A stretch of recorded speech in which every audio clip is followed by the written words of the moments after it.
with grief is, my view is along the lines of Hawkins. So what holds the ego is the belief systems and the level of suppressed feelings that have not yet been released through. So both components have to be released, and then you get to higher levels of consciousness. So, I've been working on letting go of attachments and processing out my feelings, but there are pre-existing attachments which I'll have to, at some point, face, like I have an attachment to my mother. So at some point, it's like a lot of other things, a lot of other beliefs and ideas and the meaning that I've projected onto people has been released, and a lot of the meaning I've projected on my mother. But still, sometimes there are lots of attachment and feelings, and they're released at a specific event, like the death of a person or the ending of a relationship. And then those feelings that are held within are then experienced. So there can be then a lot of grief and a lot of thoughts, or a lot of anger, or a lot of upset, or whatever it is. And for me then, at that particular time, you then use because wherever what you are, you just use what feels most comfortable to you, or intuitively comfortable to you. So it could be like, if the Course in Miracles or those lessons, if you're doing them, they weren't resonating. Actually, for me, I'd find the lesson, because I've been through it, so I'd find the lessons which would work the most. Maybe at the time of the death of my mother, that she doesn't mean anything might not be the best one for me to choose, but then it would be like I pray for a miracle, which is what is the best, either Course in Miracles lesson or other spiritual practice. Like I particularly, like I share very, very often here, like through grief, I think one of the advanced ones is what I call pure experiencing of the feeling, without any interest in any thoughts, letting go of all stories, labels, ideas. So for me, it would be like, okay, I mean, the one that I'm not looking forward to is the death of my mother, but then for me it's like, then, I wouldn't want to engage in any thoughts, it'd be like, those feelings that haven't been released, that the attachment that I currently have, all the attachment and the symbolic meaning that I projected onto her. So for me, when that event would happen, then I want to, the technique which I've developed is, it's not my developed, sorry, Hawkins developed, which is actually a universal truth anyway, is let go of all thoughts. Don't, any time a thought emerges, don't pay any attention to it, and just be with the experience of what is. So the experience of what is sadness or grief, but that's a label, you see. Let go of all labeling of what the energy is. Grief or sadness is a label. Then there's just experiencing of isness, and there's not even attention to thought. So there's no dualistic, like I am feeling it, that doesn't exist. So it's just beingness with what is, the energy of what is. And for me, then that accelerates the pure, there's no resistance. So you're just purely experiencing it. And I would know that, so you have the various levels of grief or letting go. So you'll go through the process very, very cleanly, as fast as was possible to release the energy. Actually, and I'm pretty sure, and this has been my experience, as you release the energy and purely experiencing it out, and that happens the fastest without going into stories or ideas or thoughts or going into a lot of identification. Then you go through the various stages. In the beginning, if you were to think with that dense grief, there could be a lot of anger, a lot of resentment, a lot of whatever going on. But then later on, it's like you're moving up the levels of consciousness. Then you see it from a more spiritual perspective. And then when you have a lot more, you've gone through all the emotion, then even a higher spiritual perspective. And then thoughts come like, has been shared, like, oh, well, she's not really a body, and now she's free of suffering, or that's not the truth of what she was. So those come later on, they don't usually come at the beginning. So, yeah, not necessarily that's, it would be, for me, it'd be just choose whatever is best for you. And if that lesson seems very, very cold, then maybe that's not what is the right one at that time. But the feelings, yeah, for me, as I see it, it's like life is always trying to clear out all my feelings, all my attachments, all my thoughts, to clear it out. And then, yeah, there is feelings that come up. For me, then, the thing would be do a lesson or do anything else, or whatever seems the right thing to do, and go through it. But for me as well, it's a thing of, like was being shared, you know, if I can go to a higher vibration, it's just that,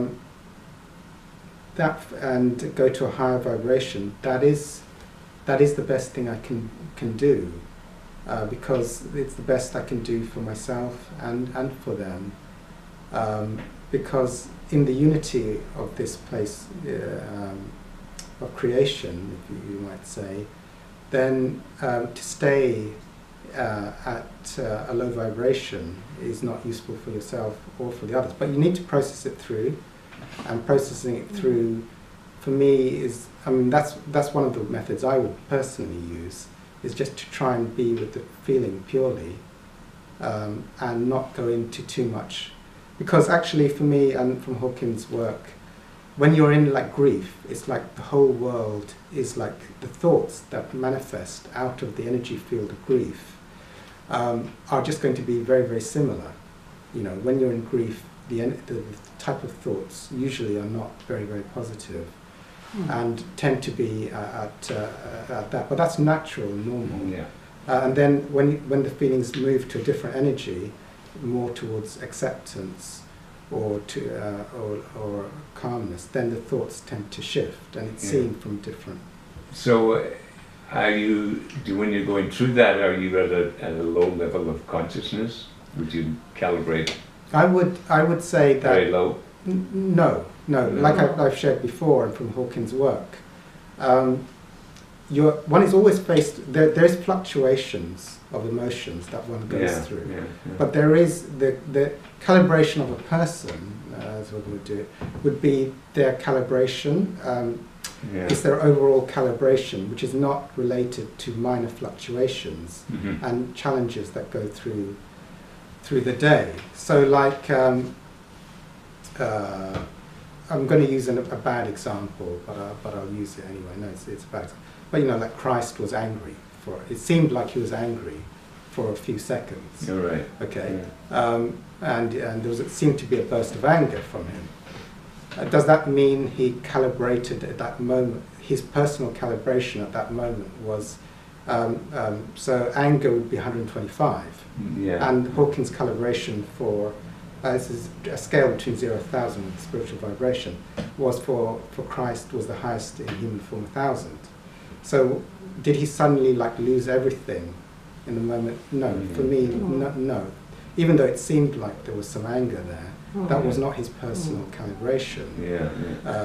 So for me, all your spiritual work is, and your intention and everything that's been done, is your set calibration. It's like the calibration of your soul, the spiritual level of your soul, and all the work you've done stays the same, but you're processing stuff to go higher. However, you can go lower as well. To go lower would be to make a major spiritual decision that is in total misalignment with everything you are, and goes back to something much lower, can then be a huge drop. So processing grief would not create a drop in your calibration. Suddenly, you know, having a thought that you're going to do a bank robbery next week, you know, which would be totally out of all the spiritual work and character you've done, and then doing that action would then be a major shift in your calibration. So yeah. Also from Hawkins' work, you know, for me the thing is, like, I mean, the way I see the world is like reincarnation, like past lives can happen. So it's like my mother's probably going to come back again, you know, to learn some more lessons here at some other point. So I want to be if in that case, then I want to process through my grief and get to the highest vibration ASAP. Because while I'm here, in this relative world of duality, it would be then not to like indulge in that and indulge in negative thoughts, but to try and process it through so I can be happy. And I'm sure that's what my mother's soul wants for my soul, would be to be as happy and free the rest of my life, not to indulge in negativity or anger for too long, and to process it out and then get on with my life. Like, that's what you'd want for everyone you love. Yeah. You wouldn't want them to like go into sadness for longer than necessary and then to get on with their life. So at a spiritual level. Okay, so there's a great, yeah, thank you for that.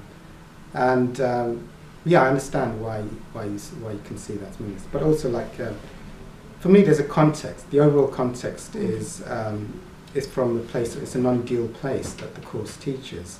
But I think as well, what was shared here is that as you do the work, you process things faster, and that is a benefit. You know, for me, that is a benefit, even though a particular lesson at a particular time may seem totally wrong. Yeah, yeah. Well, what I do with that, I've got the cards like you do. Yes. And I sort of Tarot. and I pick one out and I don't like it, I put it back. Yeah. Choose again. Yeah. But also when you The same transcend. way. Yes, you like, yeah. But when you transcend really something, I've noticed it sometimes, if I hold on to something and I use whatever method to transcend it, I can almost feel it. There's more space in my body, I can feel almost some kind of vibration in my body. Yes. Some light vibration. Mm-hmm. So it's kind of really, when you transcend it, actually you're almost like, you're opening the space for more light within your being. That's been experience. Oh yeah. There's great benefits of letting it go as fast as possible, like experiencing light, stillness. Also getting, for me as well, as you process it all through, the thoughts start to become much more spiritual in nature. Like, it's okay, everything is all right, and you start to see, like, that all will be taken care of. And that they're not, even like the Course says, I'm not a body. You start to lose that thing, and then know that all will be well. But that also doesn't happen in the beginning, because you're in the first stages of the processing. So yeah. But for every individual, it's like choosing what's best at the appropriate time and how it's seen. Okay. So self-inquiry. That, for me, the Course says at the end of it that you don't need all the lessons, forget about them all at the end. And so for me, the Course is really helping you to get to a place within which is not actually beyond words and beyond all form, which is still and silent within in the present moment. So one of my teachers, Muji, teaches, you could say it's like a technique or a tool or a practice called self-inquiry. And so, to describe it in the beginning, what I would say is a little bit like, there's some metaphors which I like to share. Some metaphors. So it's like thoughts. One of the big things with the ego is thoughts and the interest in thoughts. So it'd be like, imagine that thoughts are like clouds in the sky. And so it's like one's whole life there were clouds. And if somebody asked you what you were, it would be like, well, I'm my clouds. These are the clouds, this is what I am. And it could be, for me, enlightenment or the recognition of what the Course is saying, or what the Bible says, be still and know that I'm God. For me, it's like, actually, clouds can be here, but there is suddenly a recognition of the sky. And the sky is like eternally present, eternally still, eternally silent. And it's here, whether there are clouds. In a clear sky, it's here. And in a very cloudy day, it's here as well.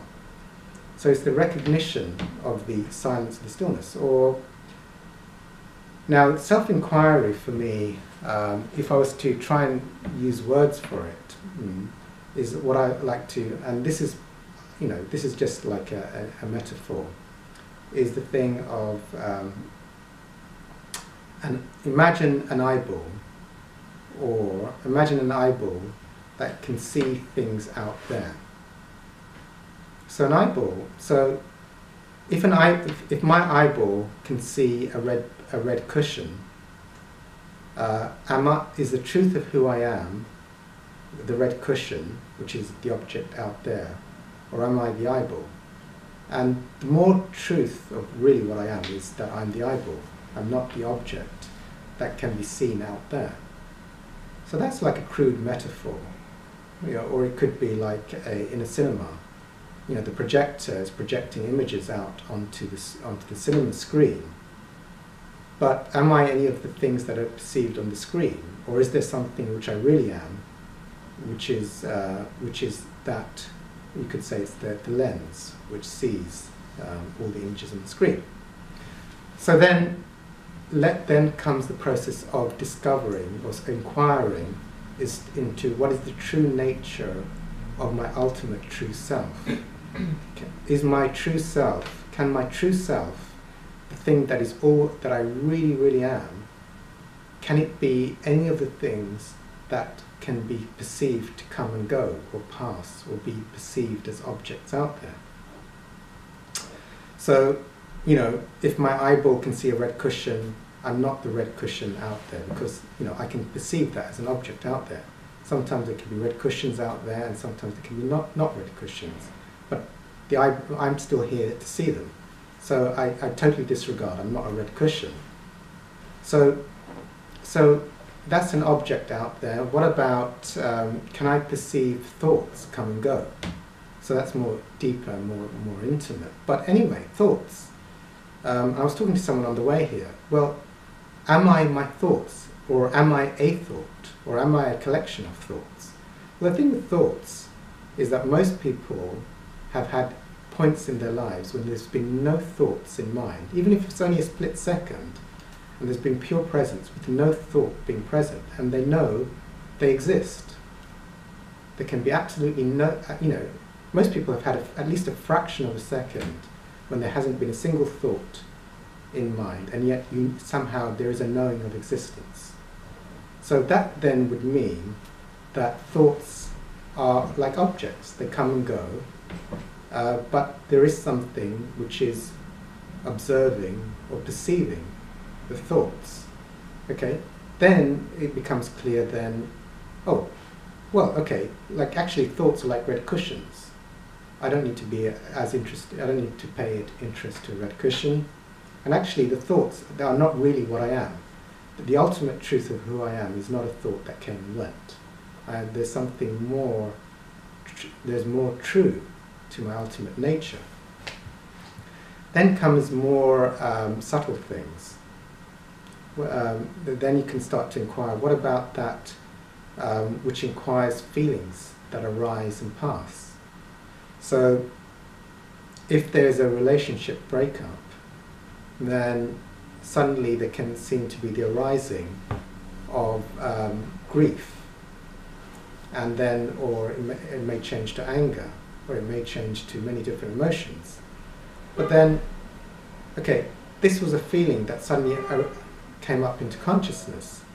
But, that grief, am I the grief? This grief that is coming up, am I this grief? Or is there something here which is always here, which watches or observes this grief arising and going? So then one can have the realization that I'm not the grief. I can recognize a nature which I'm always, which is always here, which is not an emotion arising and passing.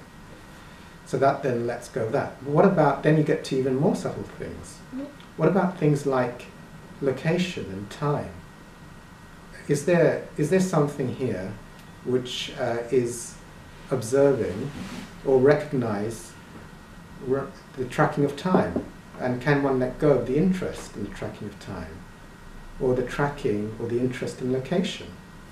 And then what is present? So for me, all of these things then is the process of self-inquiry, to get in connection with something which is essentially always going to be here, always present, but is not not something that can be perceived coming and going. And it was meeting a teacher, Muji, who teaches that, where I had a white light spiritual experience.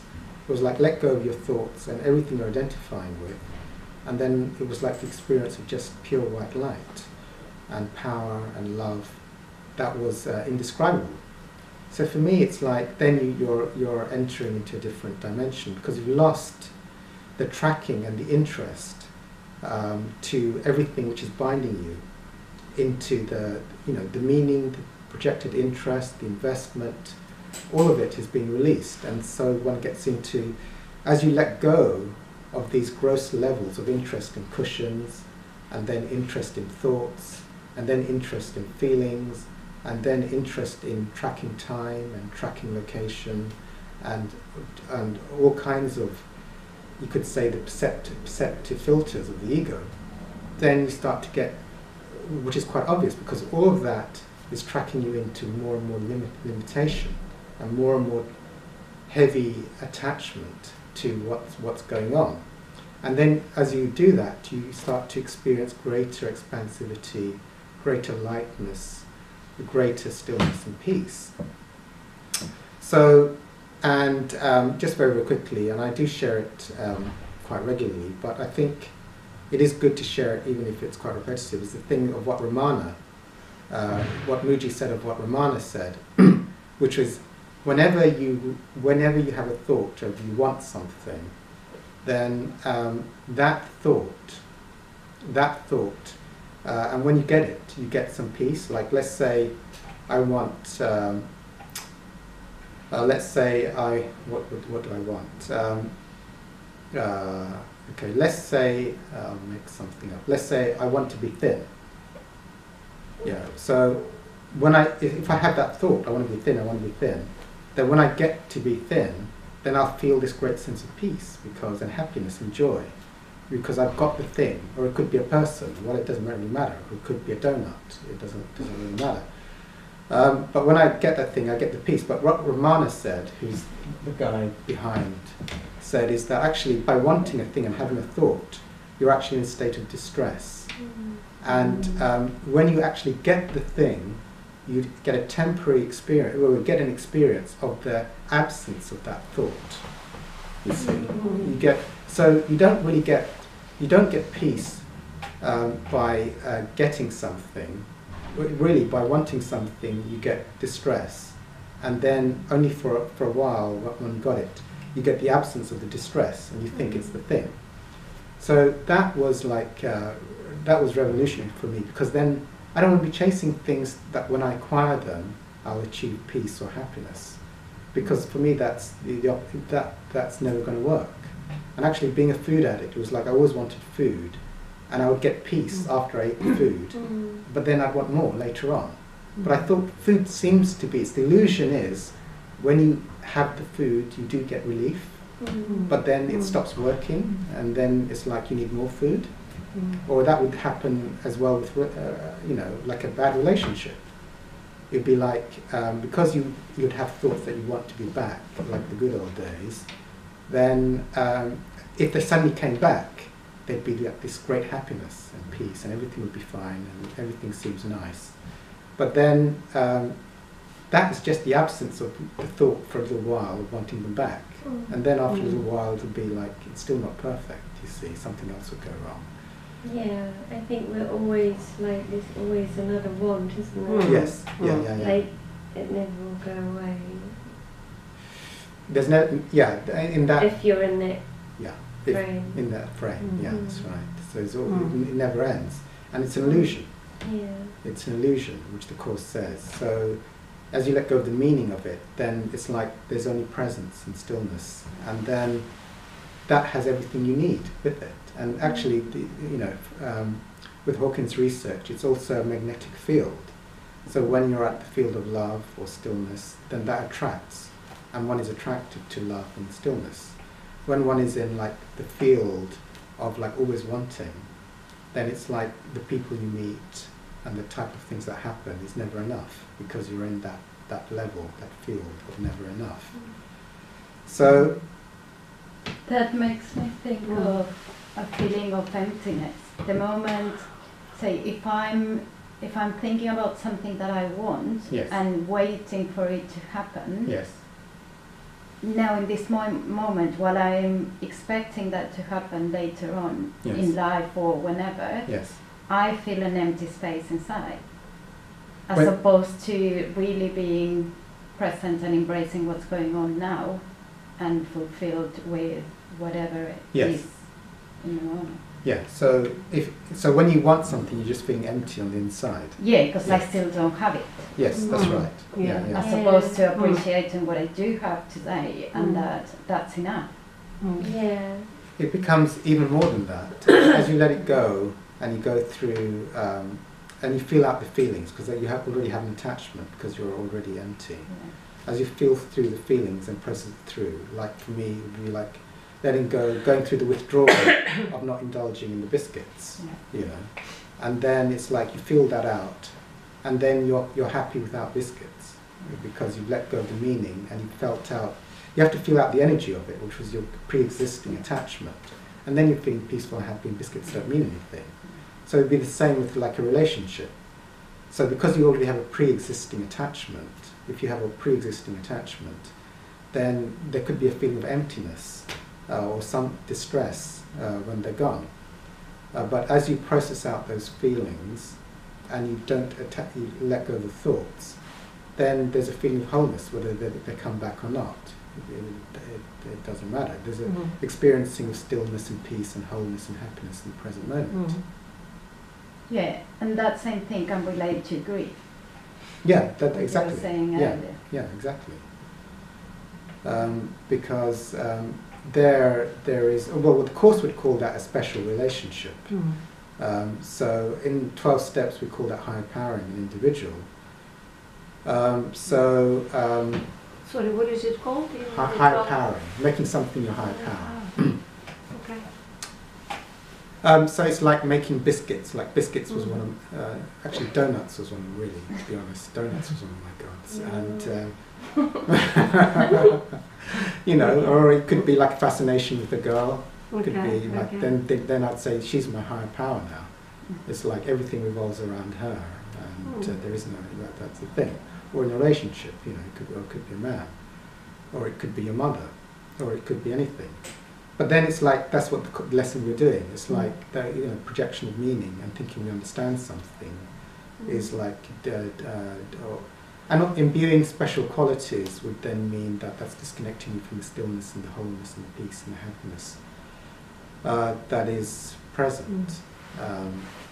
Yeah, I forgot what I was talking about. Was there a question? The special, no. I just wanted to know what's the equivalent of the special relationship in the 12 steps. Oh, higher Because you power. said Higher something and To higher power. Okay. Anything that's a Yeah. power greater than yourself. Yeah, okay. Well, for me, I mean, there's No, two. no, There's the real higher power and there's the false higher powers. You know, like my addiction is my false higher power, Yeah. and then there's the real higher power, which is not the addiction. So when said like I'm making you my, if I make you my higher power, it's a negative connotation. Yeah. Or it might be a positive connotation if you're my guru. Yeah. Exactly. The higher power is the god of your understanding. So Yeah. it could be an emperor Yeah. or a tree or any kind of god. But yeah, it's a negative thing to put anything else or anyone else as a higher power, because you're not safe. And the higher power is beyond the realms, Yeah. Okay. like your human objects. Yeah, yeah, and yeah, it's the same thing. Yeah, so like in the Course of Miracles, that would be to make something special in the negative connotation. Or basically, same thing, imbuing it with special qualities which it doesn't have. But even in the Course of Miracles, it would be not to make a person your higher power. Yeah. Because we're letting go of anything that is in the realm of form, because the Course is taking us to non-duality. So, like a person would be the form of the person. You'd have to let that go when you're doing your lesson, So it's to give you freedom from all form. But even I have teachers and they act as conduits to take, actually they, like Mooji and Hawkins will be taking you beyond form, so you no longer need them. Because you discover the intrinsic truth is recognized within. So then the function of a teacher is done. But until that point, then I think they're quite useful. Mooji doesn't even like the word teacher, actually. I remember listening to him talk about this because he's like, I'm just showing you what you already know. There's nothing to be learned. Yeah. Mooji's is good. Mooji's approach is just more or less consciousness is speaking to consciousness, and it's here now.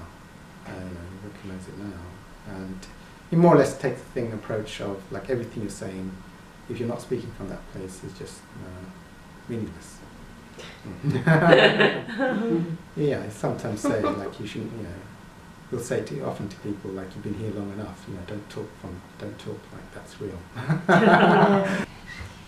So what's being experienced now? There's a kind of like a heaviness in my forehead. Okay. That and like in my forehead and behind my eyes, and like a kind of drowsy feeling, I guess. Okay, great. Heaviness in the forehead and a drowsy feeling. Okay. So this heaviness and this drowsiness has not always been here, has it?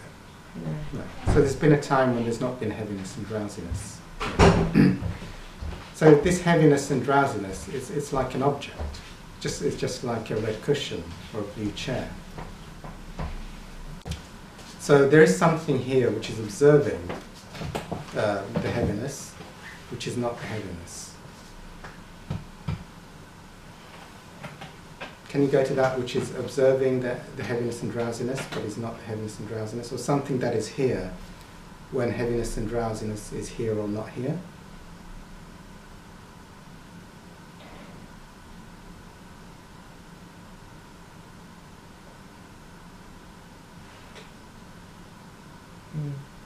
There's a big attachment to this pain in my forehead. Okay. So attachment to the pain in the forehead is that there's a lot of interest in the pain in the forehead. So recognize that when you let go of your interest in something, it doesn't, more or less it doesn't exist.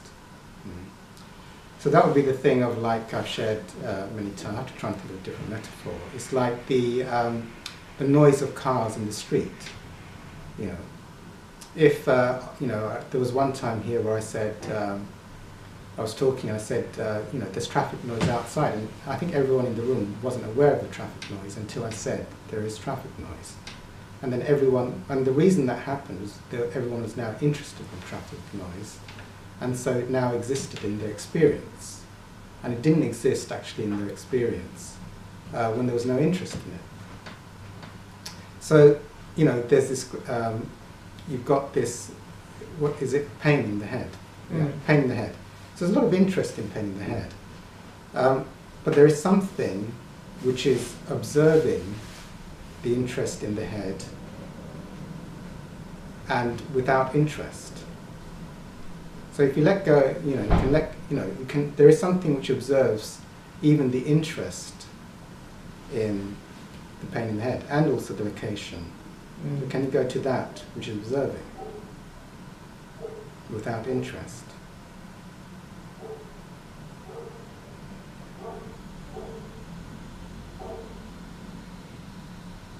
Yeah. Okay, so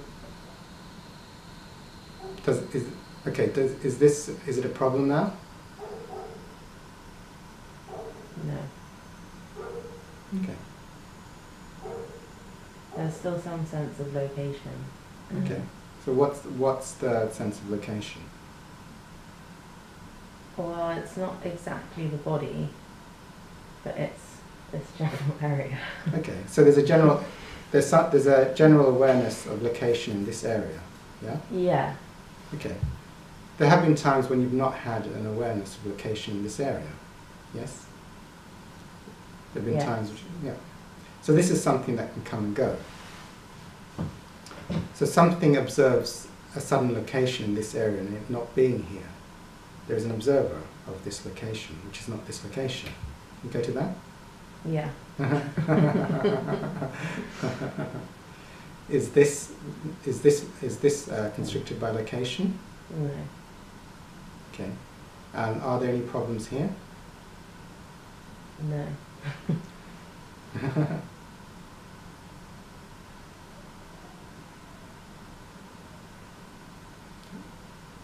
Thank you. Thank you, yeah.